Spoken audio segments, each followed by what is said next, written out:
Olá, caríssimos. Aqui estamos mais uma vez para os nossos momentos de reflexão. Hoje, mais uma vez, no livro Vida Feliz, retomando Vida Feliz, né? Escolhemos hoje para as nossas reflexões o capítulo 18 deste livro. Para quem não conhece, é um livro pequeno. O meu, pelo menos, é um livro pequeno. Eu falei isso da primeira vez e volto a repetir.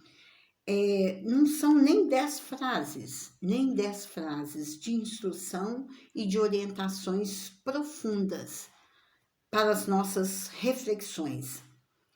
E o tema hoje específico é a revolta. Eu vou ler para que vocês possam assimilar o máximo que puderem e refletirem mesmo depois. Eu sempre lembro que aqui neste momento a gente procura fazer uma pequena contribuição com as nossas reflexões do que a gente conseguiu acessar nessa leitura.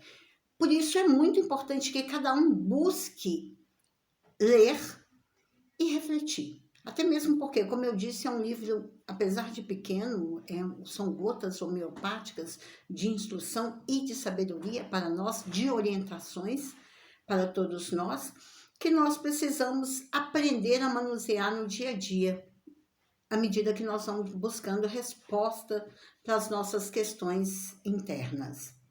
Bom, esse capítulo 18, ele diz o seguinte: a revolta constante gera desequilíbrios na mente, no corpo e na alma.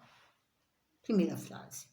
Não é o corpo que é fraco, mas o espírito que permanece rebelde. Orientação. Controla as tuas energias, não deixando que elas te desconcertem. A revolta intoxica e expele venenos que a todos desagradam. A pessoa revoltada não inspira amizade, nem sequer compaixão. Tem calma sempre. O que agora não se resolva está a caminho de solução. O que a gente pode tirar de instruções tão sintéticas, tão profundas? Eu queria que a gente pautasse as nossas reflexões de hoje na revolta.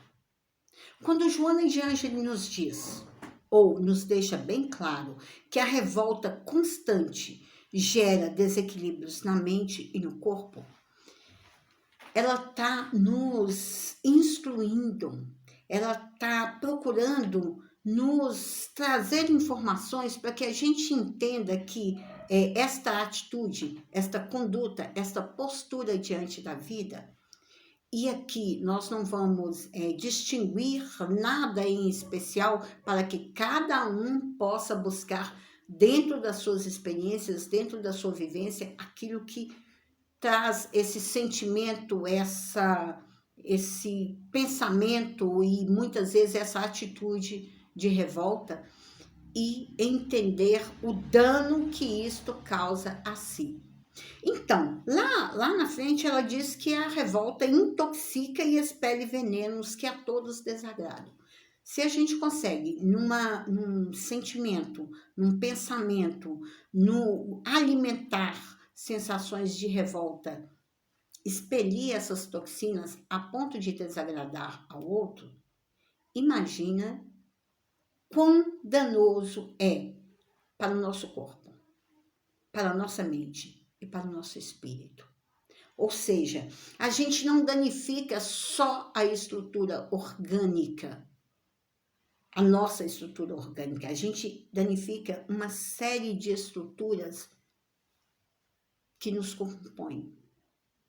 Nós causamos danos, isto num processo de revolta constante, nós causamos danos que às vezes a gente vai demorar muito tempo para restaurar esses danos orgânicos, esses danos psíquicos e mentais. e principalmente esses danos espirituais. Porque quando isso se estende para outras vidas, uma próxima experiência humana vai nos trazer esta condição para ser reelaborada, ou melhor dizendo, para ser trabalhada. Bom, e Joana nos lembra, nos instrui, né? Nos mostra que não é que a revolta ela não está no corpo físico, ela está no espírito. Então, o espírito vivendo uma determinada experiência humana, diante das vicissitudes da vida, diante das circunstâncias da vida, diante do que está acontecendo, ele se posiciona como revoltado. Ele atua com revolta. Aí, esse espírito é um espírito manso, pacífico, ou é um espírito belicoso?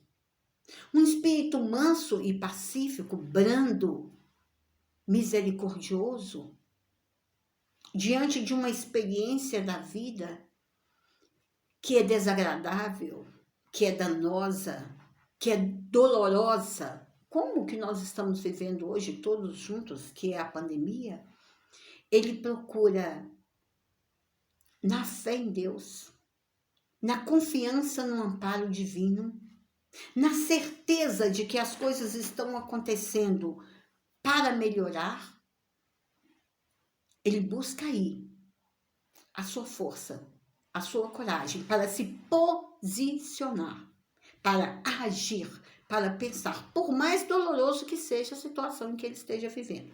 É importante que a gente lembre que isso não significa que você vai se submeter prazerosamente aos sofrimentos, às dores, sem se reposicionar, sem tentar sair do lugar, sem tentar mudar. Não é disso que nós estamos falando, porque a vida é movimento. A vida é movimento. Quando Jesus nos diz, busqueis a verdade vos libertará, ele está nos dizendo para nos instruirmos o tempo inteiro, para que a gente possa se instruir, para que a gente possa buscar instrução, para que a gente possa se preparar para a vida. O Evangelho de Jesus, como um todo, nos traz isso, nos prepara para a vida, para viver com misericórdia, para entender o que está acontecendo, por que está acontecendo e nos posicionarmos da melhor forma possível. No mesmo contexto, a gente tem o fora da caridade não há salvação. Fora da caridade é movimento. Movimento de ser caridoso não é só ser caridoso com o outro, é ser caridoso consigo também. E ser caridoso consigo é não se deixar numa posição danosa, numa posição em que se cause danos a si. É procurar fazer o melhor possível para você estar bem. O que nós precisamos entender enquanto espíritos em evolução é que neste processo evolutivo, nessa cadeia de desenvolvimento humano em que nós nos encontramos, saindo dos reinos primitivos, adentrando o reino humano, nós estamos aqui bem no meio.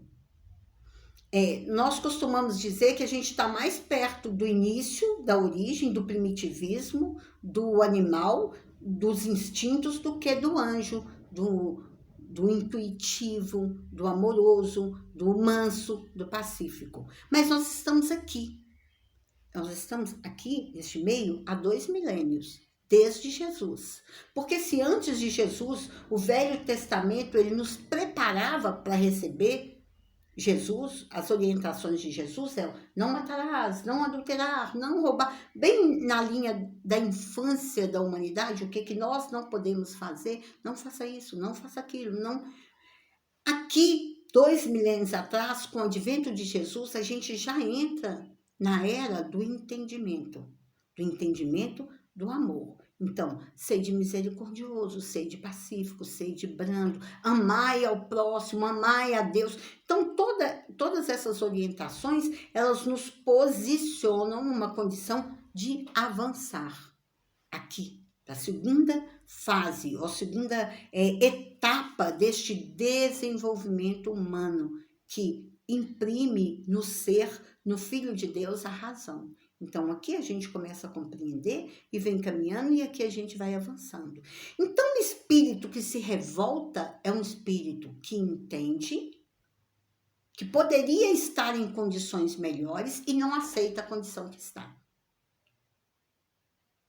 Mas o que Jesus nos ensina é que o processo de desenvolvimento é igual para todos nós. Fomos todos criados simples e ignorantes e vamos avançando nessa escala. Os reinos anteriores, este reino, que é o que a gente raciocina e tenta entender, que é a experiência humana, o reino humano, para que a gente possa avançar para o próximo reino, que é o angélico, desenvolvendo essas características que são as características do homem de bem, que é o que nos coloca neste patamar de segunda fase do desenvolvimento e avançar para outros reinos, poder avançar para outros reinos.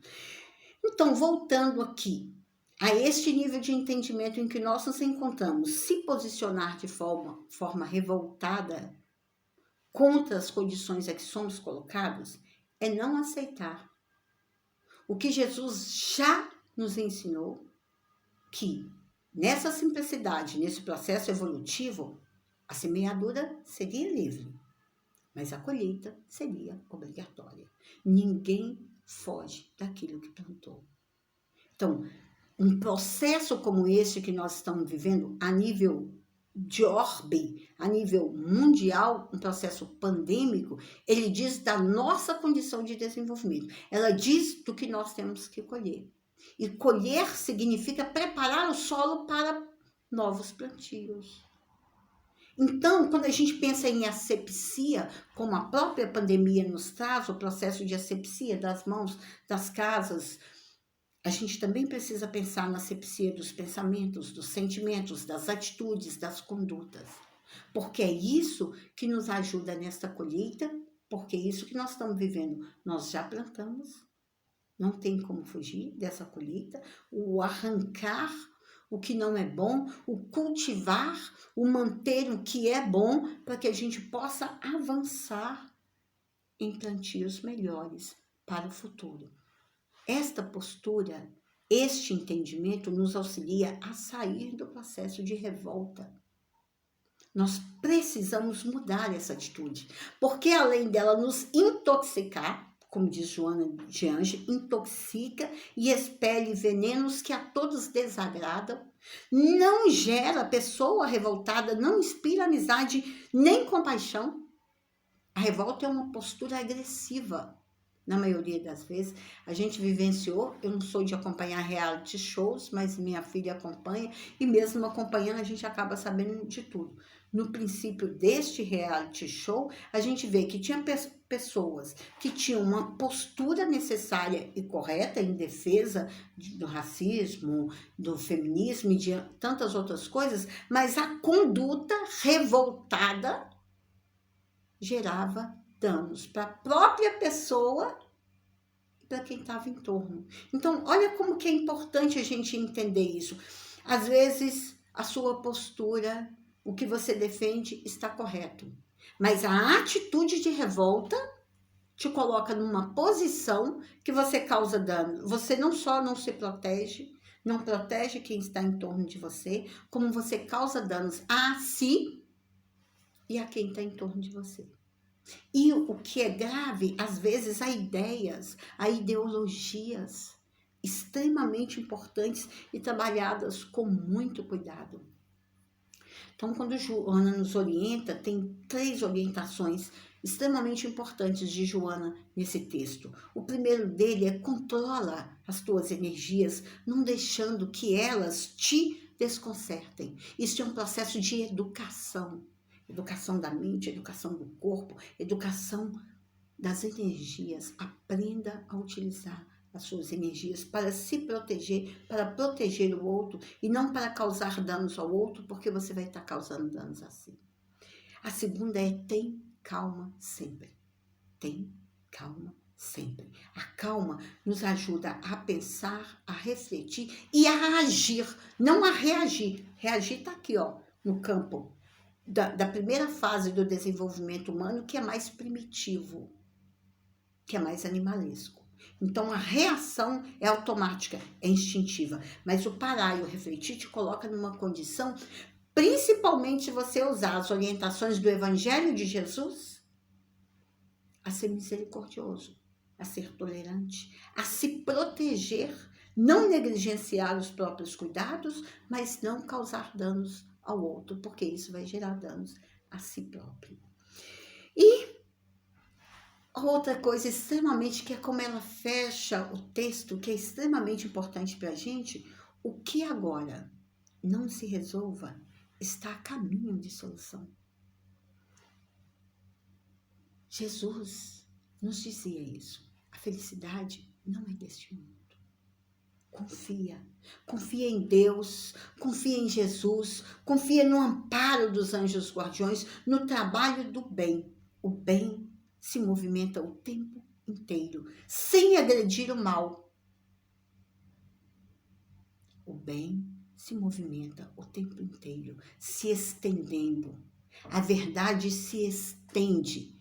Por isso que Jesus nos convida a buscar a verdade, para que ela nos liberte. Ela se estende pelo mundo, sem precisar agredir aqueles que ainda vivem na ignorância. Porque à medida que eles forem acessando a verdade, eles vão rompendo com a ignorância. A verdade é luz instrutiva, educativa, que à medida que nós a acessamos, ela vai rompendo com a ignorância.